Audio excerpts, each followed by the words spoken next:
जय हिंद।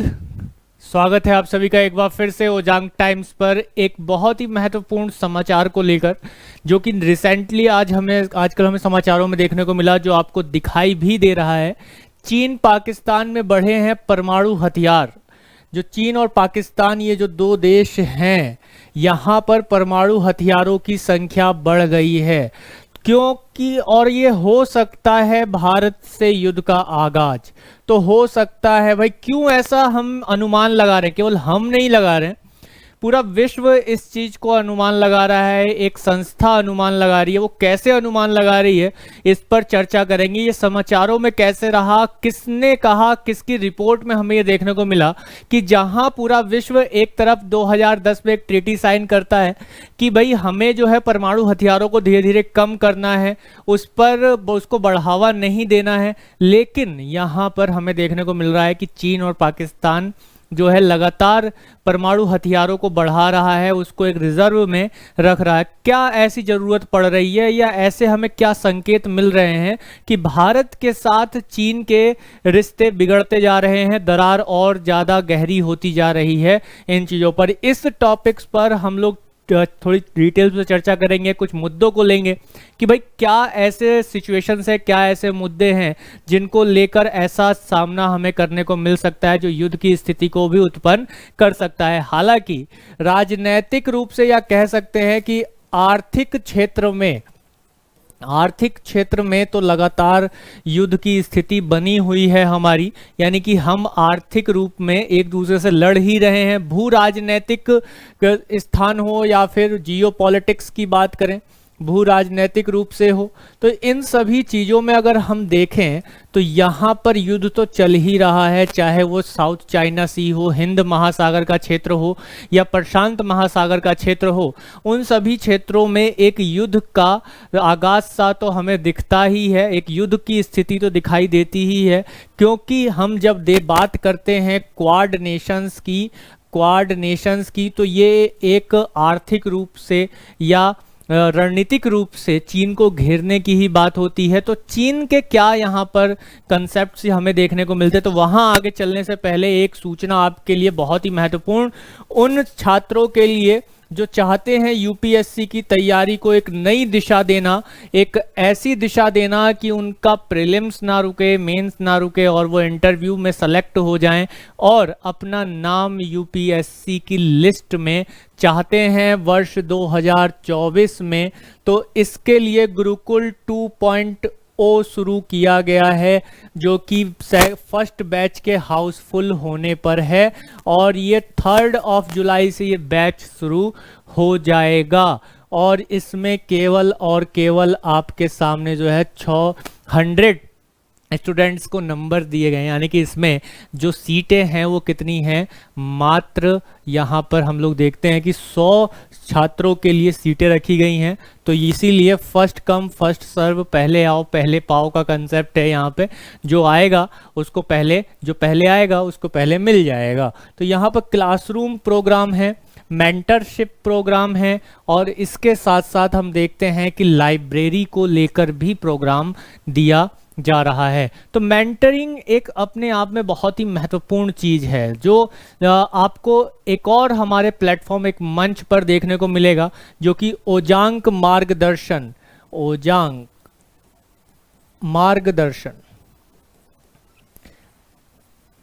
मार्गदर्शन नाम का एक हमारा अलग प्लेटफॉर्म है। आप वहां जाइए, उसको सब्सक्राइब कीजिए, अपने मित्रों में भी शेयर कीजिए। आपको यूपीएससी से रिलेटेड जो भी क्वारीज हैं, आप हमारे मेंटरशिप प्रोग्राम को वहां पर ज्वाइन कर सकते हैं। रोज शाम 4 बजे लाइव आते हैं हमारे मेंटर्स, और आपकी कुछ जो क्वारीज हैं यहाँ लाइव चैट में, उस पर चर्चा कर लेते हैं। और इसके अलावा एक गूगल फॉर्म आपको वहां पर मिलेगा कमेंट बॉक्स में, और उसको आप फिलअप करके ओजांग मार्गदर्शन में आप मार्गदर्शन भी पा सकते हैं। इसके अलावा आपको पर्सनल मेंटरशिप यहाँ गुरुकुल में तो मिलेगी ही मिलेगी, जो गुरुकुल में एडमिशन ले रहे हैं, जो कि बहुत जरूरी है। एक मार्गदर्शक का होना आपके जीवन में बहुत ही ज़्यादा जरूरी है। तो इस गुरुकुल में जो हम देखते हैं कि स्वयं एक मार्गदर्शक के रूप में, यानी गुरुकुल में एक शीर्ष गुरु होते हैं, और उस शीर्ष गुरु के रूप में यहाँ पर ओजांग सर हैं, जो इस गुरुकुल के चार्य के रूप में हैं। तो यहाँ पर हम देखें तो काउंसलिंग ओजांग सर के साथ यहाँ पर हो रही है, जिसके लिए आप इन पर कॉल कर सकते हैं इन नंबर्स पर, और फर्दर जानकारी भी आप यहाँ पर ले सकते हैं। आपको कुछ नंबर्स यहाँ पर प्रोवाइड करा ही जा रहे हैं जिस पर आप कॉल करके सारी जानकारी ले सकते हैं। तो चलिए हम बढ़ते हैं अपने उस ज्वलंत मुद्दे की ओर जो हमारा चल रहा है। तो भाई अभी हाल ही में जो एक समाचार आया, वो समाचार क्या था कि आखिरी भारतीय पत्रकार जून तक खत्म होने से पहले चीन छोड़ने के लिए कहा गया। कि जो चीन में देखिए क्या होता है कि अलग अलग देशों में, जैसे चीन है, पाकिस्तान है या यूएसए है, इन सब देशों में, सभी देशों के, या हम भारत की बात करें, इंडिया की बात करें, तो इंडिया के पत्रकार होते हैं जो वहाँ पर घटित होने वाले समाचारों को यहाँ पर वो टेलीकास्ट करते हैं, यहाँ पर देते हैं। इसी तरीके से अन्य सभी विश्व के देशों के पत्रकार भारत में रहते हैं, जो कि भारत में उनसे होने वाले रिलेशन पर चर्चा करते हैं, या उनसे जो भी न्यूज़ होती है उसको वो उन देशों में भेजते हैं।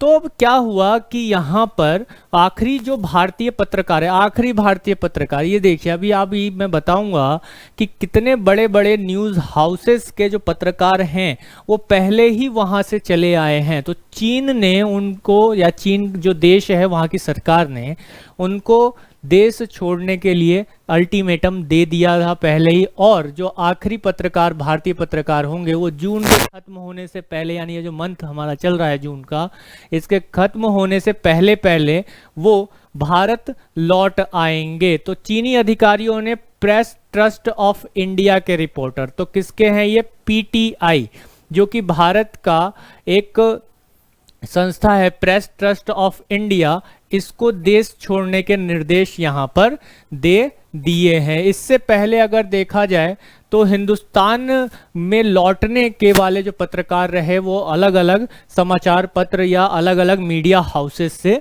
यहाँ पर हमें देखने को मिले। तो यहाँ पर दूसरी जो सबसे बड़ी अर्थव्यवस्था है चीन से, भारतीय मीडिया की जो हाजिरी है वो पूरी तरीके से अब यहाँ पर ख़त्म हो जाएगी इस पत्रकार के वापस आने से। यानी कि हम एक तरीके से कह सकते हैं कि हमारे पत्रकारों द्वारा चीन से संबंधित जो समाचार हमें मिल रहे थे वो नहीं मिलेंगे। अब जो भी समाचार है वो उनके न्यूज़ चैनल से हमें देखने को मिलेंगे। और हम सभी जानते हैं कि चाइना, जो कि एक कम्युनिस्ट विचारधारा वाला देश है, वो वहाँ का जो समाचार पत्र भी है या जो न्यूज़ है वो स्वतंत्र नहीं है, मीडिया हाउस स्वतंत्र नहीं है। जैसा वहाँ की सरकार कहती है वैसा ही वो समाचार दिखाते हैं।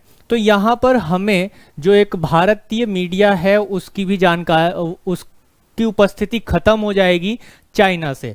अब चाइना से उसकी स्थिति के खत्म होने के पीछे अगर हम देखें तो एक कारण हमें दिखाई देता है, चीन और भारत जैसे को तैसा की प्रक्रिया अपनाते हुए यहाँ पर काम कर रहे हैं। क्यों?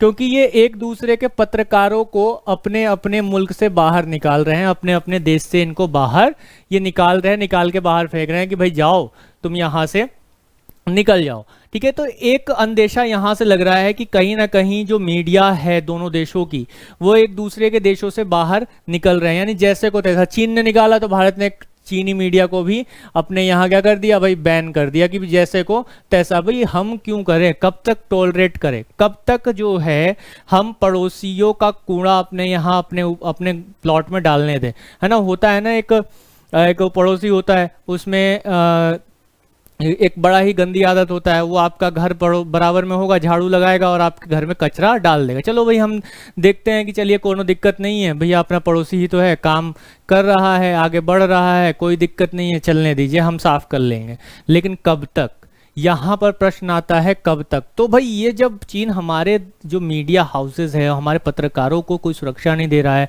वहाँ से भगा रहा है, तो हम काहे उसके पत्रकारों को अपने यहाँ रखें, है ना। माना हम स्वतंत्र हैं, स्वतंत्र देश हैं, लिबरल हैं, उदारवादी देश हैं, लेकिन इतना भी उदारवादी होना जरूरी नहीं है। तो जिससे जो एशियाई जो आर्थिक महाशक्तियां हैं, तो एशिया में दो ही महाशक्तियां हैं जो आर्थिक रूप से देखी जाती हैं, एक भारत और एक चीन। तो जो चीन और भारत हैं इनके बीच का जो दरार है वो गहरा गया। तो एक जो कंसेप्ट है यहाँ पर युद्ध का आगाज, चाहे वो आर्थिक आधार पर हो या जमीनी आधार पर हो, वो कैसे हो रहा है भैया, वो यहाँ पर हमें देखने को मिला कि पत्रकारों के उससे हमें देखने को मिल रहा है कि पत्रकारों को एक दूसरे के देश से भगा दिया जा रहा है। अब यहीं देखिए हिंदुस्तान टाइम्स और एक सरकारी चैनल है प्रसार भारती है, इसको कौन नहीं जानता है। प्रसार भारती कौन है, तो भारत सरकार का सरकारी चैनल है, ठीक है। एक समाचार पत्र द हिंदू, भाई द हिंदू को कौन लड़का नहीं जानता है भाई, कौन नहीं जानता है, क्योंकि भैया जब यूपीएससी पढ़ा जाता है, यूपीएससी के लिए पढ़ा जाता है, तो द हिंदू तो ये समझ लीजिए कि एक बहुत ही पवित्र ग्रंथ है जो रोज आता है उसके पास। तो इसके पत्रकारों को भी अप्रैल में ही चीन ने वीजा के नवीकरण के लिए मना, रिन्यूअल करने से मना कर दिया था। तो हम क्यों करें इस चीज को लेकर। अब इसके साथ ही एक और रिपोर्ट आई, देखिए एक फर्स्ट रिपोर्ट अब आप लोगों को यहाँ पर पता चल जाना चाहिए कि भाई कैसे युद्ध का स्थिति क्रिएट हो सकता है, चाहे आर्थिक हो, राजनीतिक हो या भू राजनीतिक रूप से हो या जमीनी स्तर पर हो। देखिए Stockholm International Peace Research Institute, जिसे सिप्री के नाम से जाना जाता है, इसके जो डायरेक्टर हैं डैन स्मिथ, इसके डायरेक्टर कौन हैं, डैन स्मिथ हैं। इन्होंने कहा स्टॉक पाइल में चीन के पास परमाणु हथियारों की तादाद बढ़ गई है। किसमें, स्टॉक पाइल में। अब ये स्टॉक पाइल क्या होता है, देखिए सीधा सा कंसेप्ट है।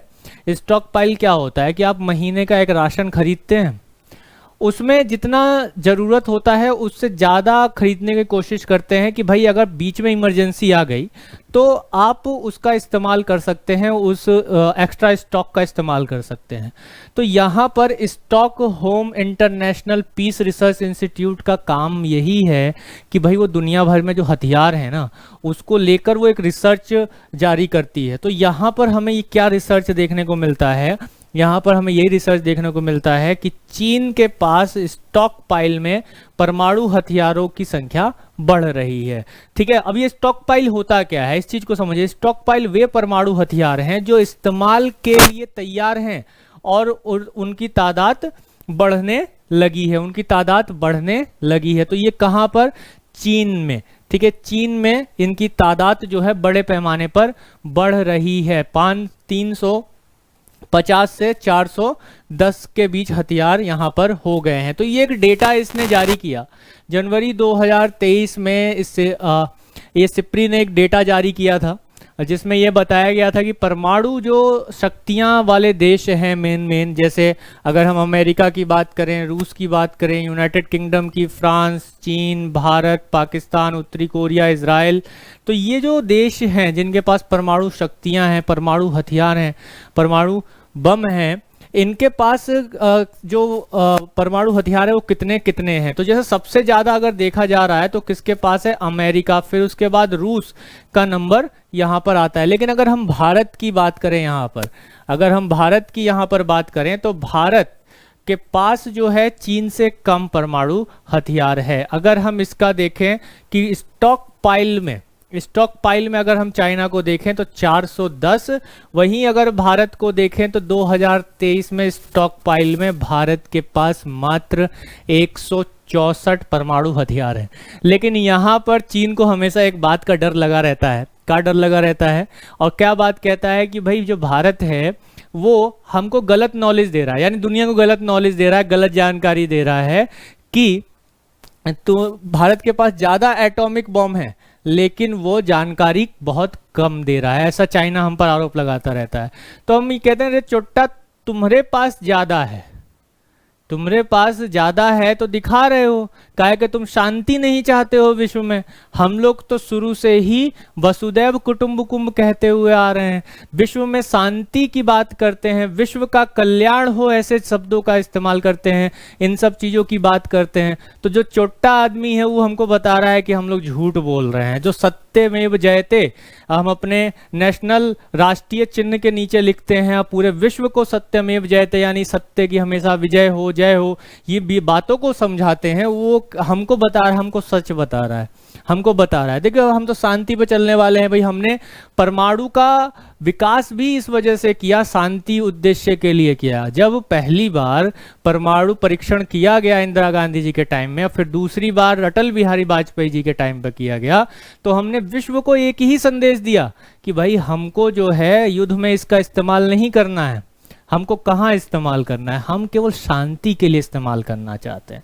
किसके लिए? शांति के लिए इस्तेमाल करना है। भाई बिजली बनाएंगे, ऊर्जा बनाएंगे और इससे जो है पूरे विश्व भारत में बिजली का उत्पादन होगा। हम तो शांति प्रक्रिया के लिए इसका इस्तेमाल करेंगे। हाँ, अगर हमारे पड़ोसी के पास परमाणु बम है तो हम भी बना कर रखेंगे कि भाई कहीं वो हम पर छोड़ देगा तो भाई हम क्या करेंगे। और हमने कहा कि हम फर्स्ट यूज नहीं करेंगे। इस चीज पर भी हमने बात की थी यहाँ पर, क्या फर्स्ट यूज नहीं करेंगे। लेकिन ये चोट्टा हमको बता रहा है, कौन? चीनवा, कि क्या बता रहा है कि भाई हमारे पास ज्यादा है और उसके पास कम है। तो ये यहाँ पे 410 उसके पास है जो कि स्टॉक पाइल में दिखा रहा है, तो स्टॉक पाइल में रख के बैठा हुआ है कि कभी भी दाग देंगे, कभी भी कुछ कर देंगे। तो यहाँ पर इसी चीज को देखा गया है कि परमाणु हथियारों की संख्या लगातार इसमें बढ़ रही है। इसी के साथ ही अगर आप देखेंगे तो सिप्री क्या है, छोटा सा अगर आप बात करें तो ये एक स्वतंत्र अंतर्राष्ट्रीय संस्था है जिसकी स्थापना 1966 में की गई थी। और ये युद्ध के समय जो सामग्री है, हथियार है और जो परमाणु निशस्त्रीकरण है, यानी परमाणु बम जो हैं या हथियारों को जो है खत्म करने की बात करता है ये विश्व से, ताकि विश्व में शांति व्यवस्था स्थापित हो सके। भाई आपस में अब देशों की एक बाउंड्री तय हो गई है और आपस में बैठिए, बात कीजिए, व्यापार कीजिए, लेन देन कीजिए, पैसा कमाइए, आगे बढ़िए, विकास कीजिए, डेवलपमेंट कीजिए। युद्ध से क्या होगा? क्योंकि हम लोग इतिहास में भीषण से भीषण युद्ध देख चुके हैं भाई। वर्ल्ड वॉर 1 देख चुके हैं, विश्व युद्ध प्रथम, विश्व युद्ध द्वितीय देख चुके हैं, तीसरा थोड़ा ही करना। लेकिन जो दूसरा का जमीन हड़पना जिसके डीएनए में होता है वो मानता थोड़ा ही है। जिस चालबाजी, जालसाजी जैसे चाइना के मन में है, दिमाग में है, वो मानेगा थोड़ा ही ना। अब उसमें क्या है कि तिब्बत हड़प लिया वो है, उसका बस चलता था, सिक्किम को भी हड़प लेता। तो यहाँ जब हम चीजों को देखते हैं तो कंसेप्ट हमारा क्लियर होता है। तो निशस्त्रीकरण के कारण जो शोध कार्य करते हैं उसमें नीति निर्माताओं, शोधकर्ताओं और उसके आंकड़ों का यह विश्लेषण सिप्री करता है। इसी तरह से अगर हम देखें तो इसका हेडक्वार्टर कहाँ है? स्वीडन की राजधानी स्टॉकहोम में है।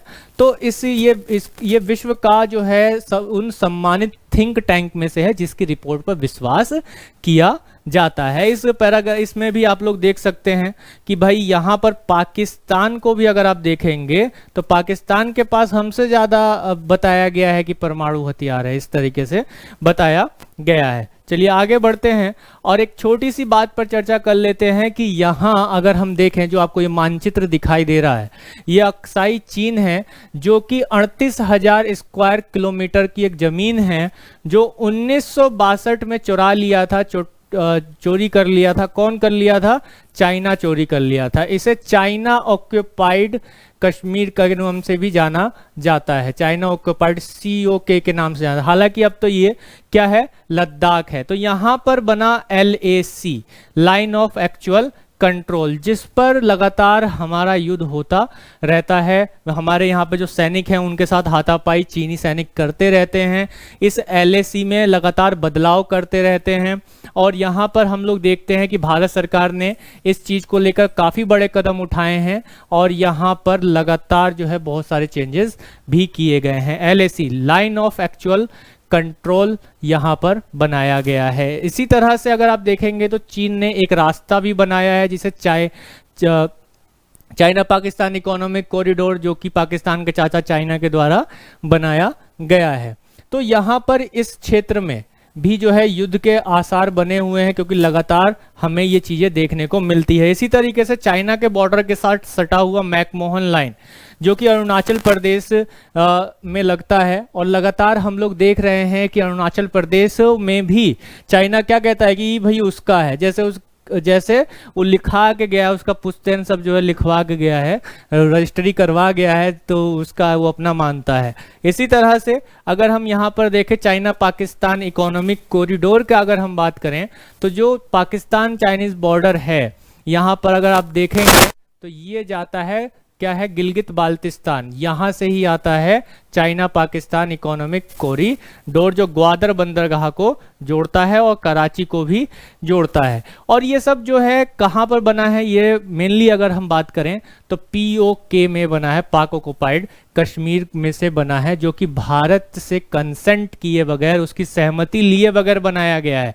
तो अब जो है लगातार ये जो भारत सरकार की नीतियां हैं, गवर्नमेंट ऑफ इंडिया की जो नीतियां हैं, जो पॉलिसीज हैं, उसको देखते हुए चाइना और पाकिस्तान के मन में ये बात आ रहा है कि अगर ऐसे ही इसी मोड में भारत सरकार चलता रहा तो ये POK भी हाथ से जाएगा, अक्साई चीन भी हाथ से चला जाएगा। तो जो अक्साई चीन हाथ से चला गया तो यहाँ पर जो चीन की सेना है, चाइना की सेना है, उसके हाथ से एक बहुत बड़ा जमीन चला जाएगा। ये ऊंचाई पर है, पठार पर है, बहुत ऊंचाई पर है, और यहाँ से खड़े होकर भारत के जो चीनी सैनिक, क्या भारत के जो सैनिक हैं वो क्या कर रहे हैं उस पर नज़र जो है चीन आसानी से रख सकता है। तो जो भारत की अभी नीति है, पॉलिसी है, चाहे वो वर्ल्ड लेवल पर हो या राष्ट्रीय नेशन पर हो, नेशन लेवल पर हो, राष्ट्रीय स्तर पर हो, उसको देखते हुए अगर हम बात करें यहाँ पर तो भारत बहुत तेजी से बढ़ रहा है, क्योंकि सुर्खियों में भी आप सुनते होंगे कि POK को हम वापस ले लेंगे जल्दी। जब POK ले लिया जाएगा तो अक्साई चीन कौन सा बड़ा बात है, वो भी ले लिया जाएगा।